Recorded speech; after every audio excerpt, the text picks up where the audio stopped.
Hello,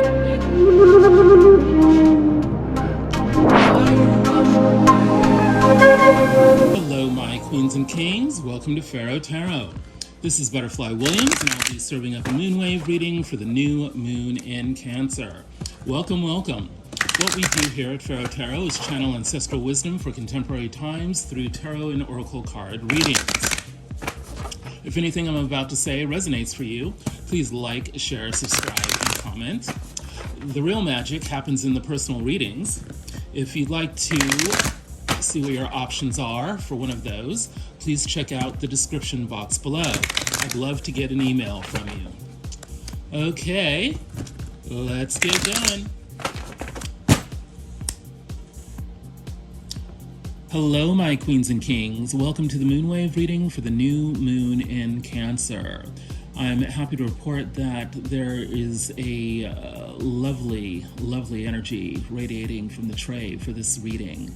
So there are iridescent, sparkly waves of both joy and sadness that lead to a true appreciation of our inner abundance. It's a really rich and juicy reading, so let's plunge right into it.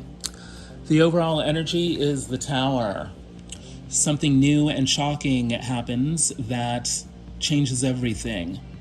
The shaky foundation that was no longer serving us is just suddenly yanked out from under us, and we are given a new perspective that allows us to see everything in a completely new way. We're going to have to stay on our toes because we're going to have to defend ourselves.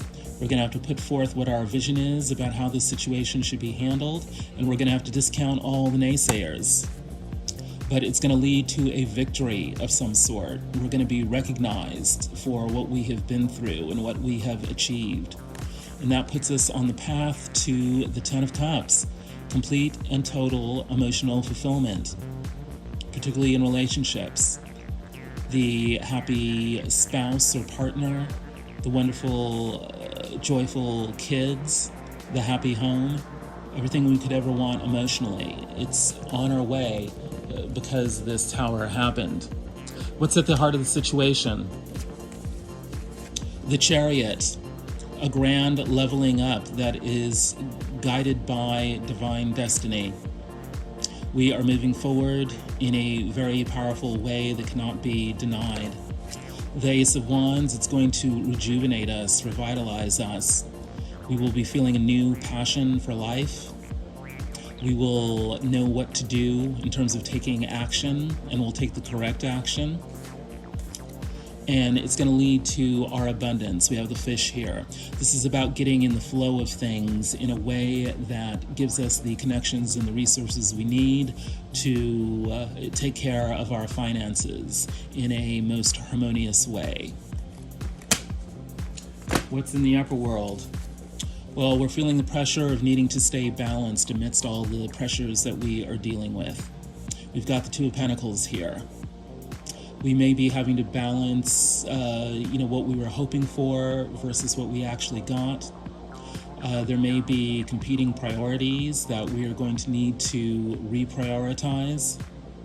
Anything that allows us to stay sane and keep moving forward.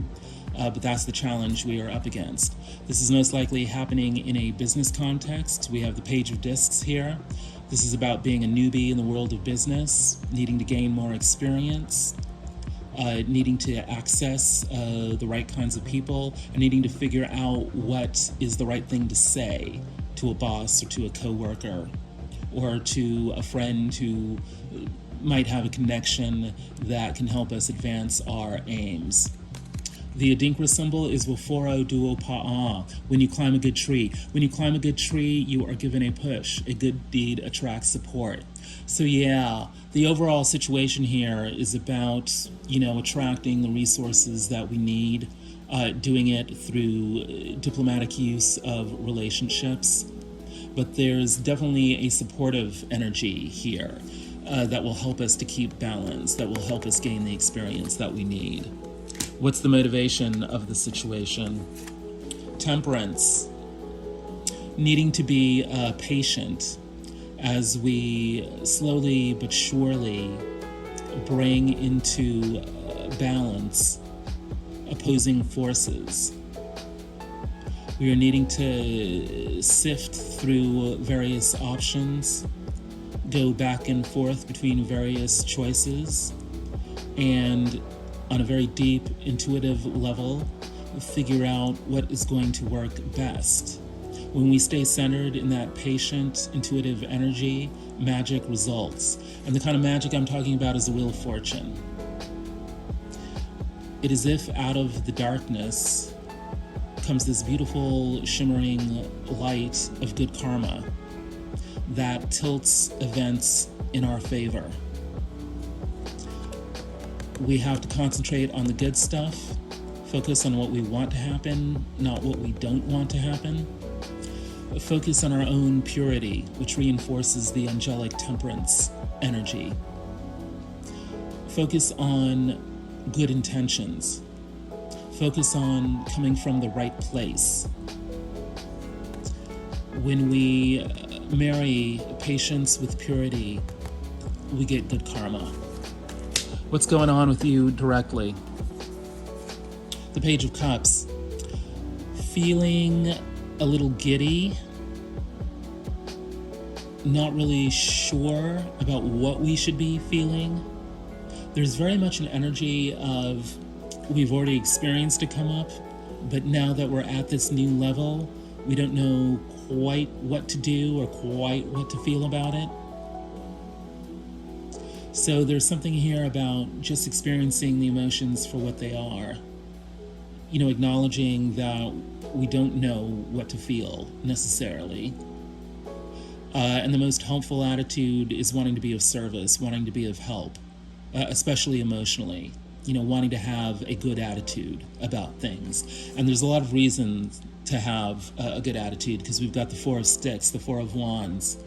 This is another happy relationship, happy home, happy community card. Here, beautifully depicted in a orchard.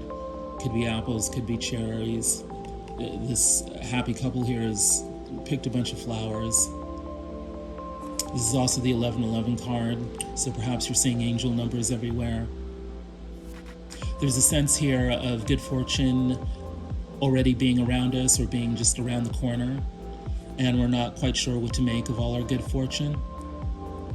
You don't have to press for an answer, because the answers will be unveiled when you are meant to see them. Now is not the time.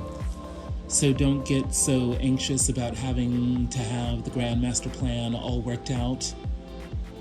If you've experienced good fortune, just enjoy it for now, and make sure that you realize that you've experienced good fortune. What's in your upper world? The Lovers. So part of your good fortune could indeed be a new romance, or feeling new joy in your current relationship. Certainly some sort of big decision needs to be made now that you've experienced, some abundance or a good turn of luck in love. You need to make a decision about what to do with it next. You might want to consult the elders in your community, perhaps your parents, perhaps a wise friend, even a boss or co-workers that you really admire. The Hierophant has shown up. This is about you also stepping into your own power, your own officially recognized power that other people realize is legitimate. The Moon is here, so perhaps consulting your local friendly tarot reader is in order. There's something here about stepping into your own wisdom to make the right choices for your life. And it should have the quality of fire, because we have Kepsenef, the fire spirit. Anything having to do with daylight or sunlight could lead you to make the right choice. Candlelight, firelight, any kind of light in general, any sort of art form that involves light, like a film, or even an art piece that's made out of light, disco lights, anything that is warm, that is light, that is bright, is going to put you in the right mood to make the right kinds of decisions, to access your inner wisdom. What's in your motivation? We've got the Hanged Man. Yes, something has turned your world upside down, and now you're needing to get a big picture perspective so you can turn that world right side up again. Again, patience is called for. Seven of Coins, right. You are indeed planning your next steps. You are thinking about the past. You are thinking about the future. Something has definitely happened where you are now needing to come up with a plan of some sort.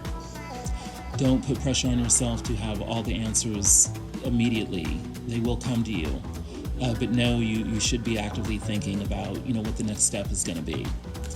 And you can also be confident that you will be able to rely upon yourself to find those answers. Your power animal for this moonwave cycle is the bush elephant. You are in control. Trust and rely on your strengths. Let your wisdom and intuition guide you. Sweet memories. The evening primrose. All of these things could be good omens for you. Yeah, there's something about reviewing what went on both in your recent past and in childhood that can really help you to make the right choice moving forward. What's going on with the other? King of Brooms. Well, they've got it going on. Let's remember that the other could also be your own shadow as opposed to another person. Either way, there's an energy here of charisma, action, passion, having been around the block more than a few times, so or they know exactly what to do. And yet the Two of Knives is complicating matters. So there's something that is not quite seen here. There may be an element of distrust here, of, not knowing which way is the proper way to go, not knowing what needs to be cut out. But you can bet that the best choice is going to be the long-term choice. Building a future. This one is a keeper. Your love life is ascending to the next level. So again, we have the next level energy here. Whether we are dealing with business or romance, there's a sense here that the long-term choice is going to be the best choice. What's in the upper world of the other? Well, there's a pressure here to have a good time, to get our wishes fulfilled, particularly sensual wishes, material wishes. The Nine of Cups. What would be deeply satisfying in the moment, at the moment? Again, there is the idea that there is a choice here that needs to be made, because we've got the Two of Wands here depicted, one up, one down. So one choice will be negative, one choice will be positive, so we want to get this right. They're depicted around the outline of Africa here. So there's a sense of returning to source, thinking about home, but thinking about, big picture perspective as well. What choice is going to satisfy our urge to return home, to return to source? What choice will allow us to travel abroad or afar so that we can gain knowledge and experience? Or what choice is going to lead to fertility and abundance as opposed to not? And here we have higher love and wisdom, Hathor, Set, and Wadjet, the ancient Egyptian goddess of unconditional love, the god of the shadows, and the god of Kundalini, the life force. The other needs to make a decision that will make the most of opportunities for love, will avoid the traps of the shadow, and will renew the life force.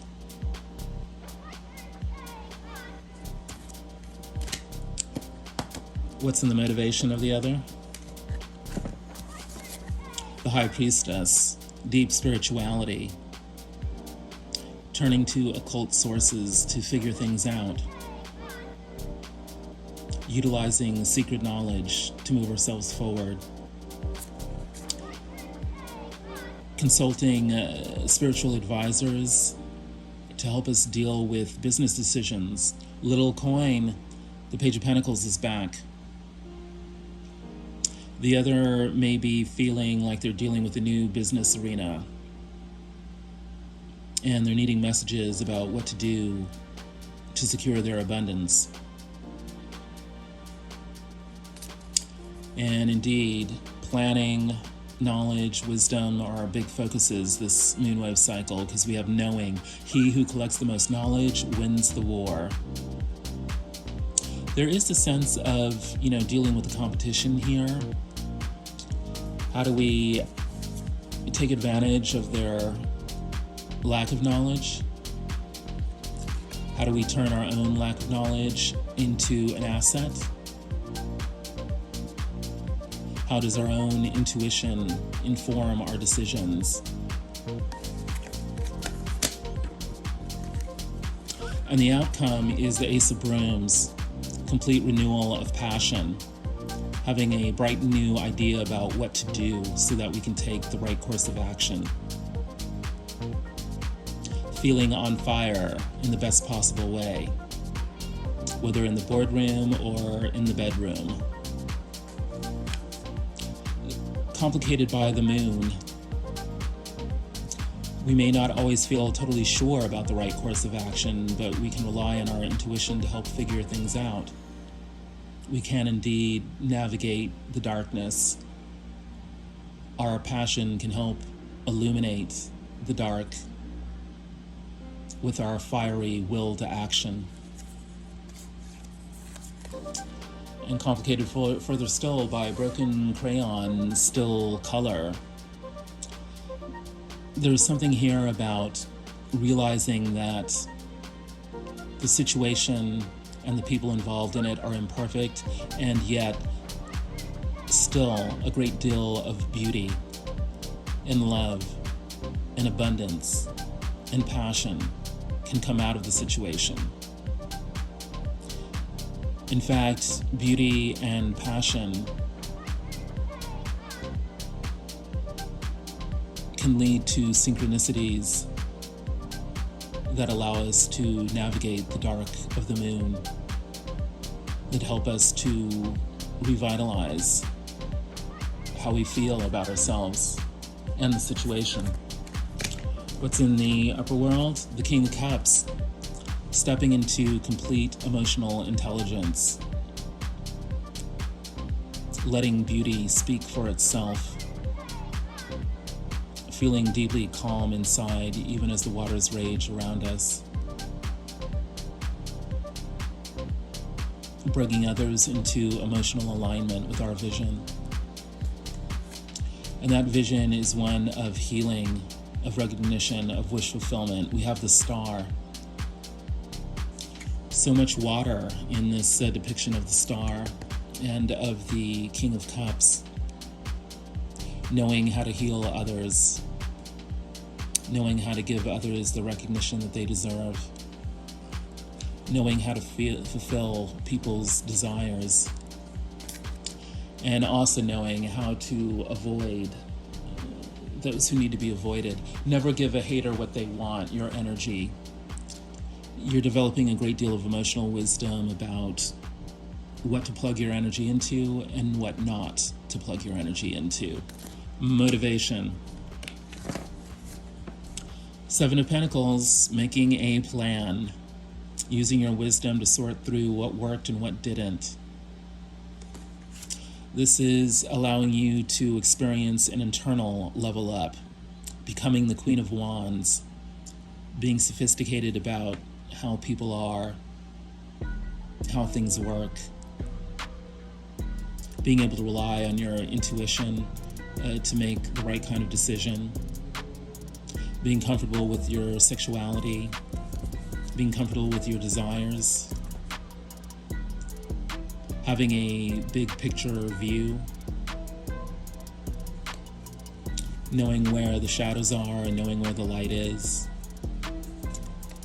knowing how to have a good time despite everything, and that everything does include a bit of sadness.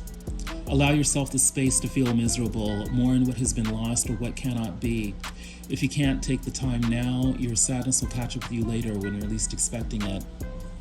So part of the wisdom of the Queen of Wands is knowing when downtime is appropriate so that you can clear out the old emotions that may be causing you to feel stuck, so that you can create the internal space for the epiphanies to come, for the wisdom to arrive. The overall advice, we've got the Five of Swords. Someone may have experienced a defeat, either you or the other. Either way, don't rub it in their face, don't grandstand on it. Underneath it, there is the feeling of not quite knowing what all went into that situation. And so there may be a feeling of stagnation, of not knowing what to do with the results of the defeat or the victory, which means we need to do some soul searching, find our own answers deep inside, do a lot of reading, do a lot of researching, do a lot of contemplating. Eventually, we will have that epiphany that sparks our lantern, and our world will become illuminated with the happiness of the sun, a happiness so complete that it satisfies the needs, the demands of our inner child. We become playful again.